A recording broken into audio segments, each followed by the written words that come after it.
about an hour and a half. It's about an hour and a half later now, and Bill is still on the floor deck, trying to finish fixing the wrap that we got around the jib. And now he is in the process of just running the lines again and fixing the furler. It's tough, really tough conditions for him to be out there. So.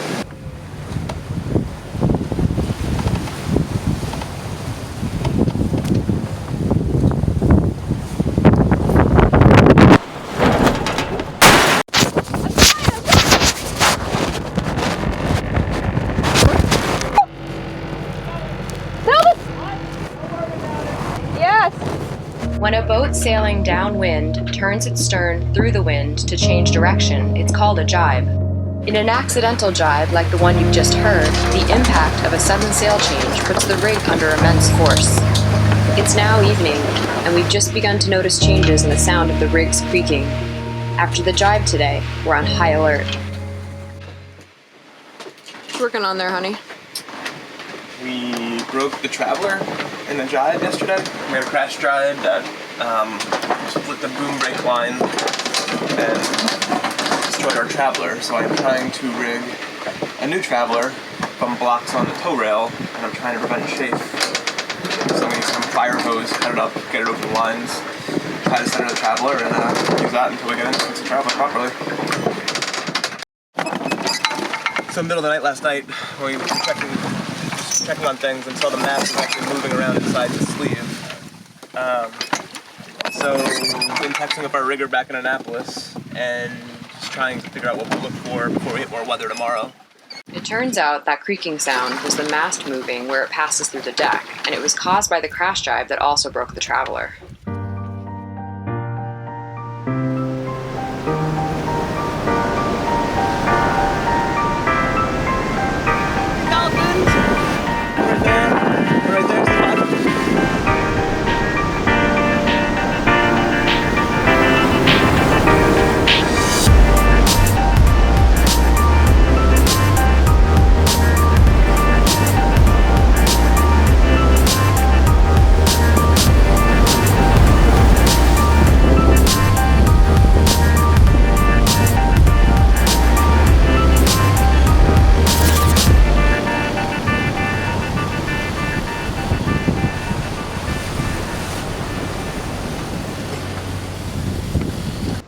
What's up with your bed?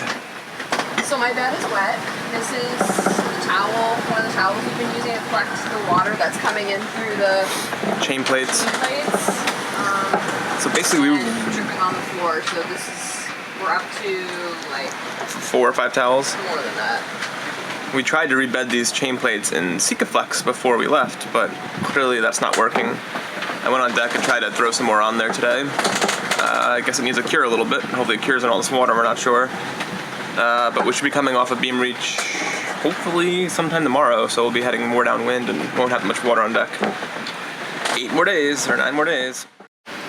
So I am in my bed.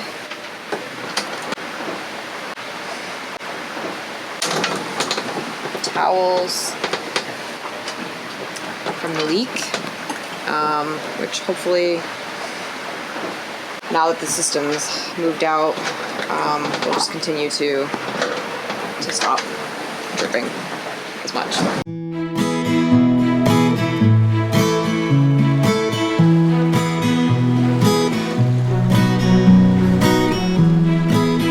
Join us next time for the home stretch and experience what it's like to make landfall after nearly a month at sea.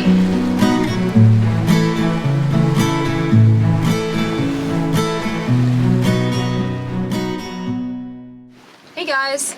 Hey there. We're here in Grenada, Prickly Bay Harbor.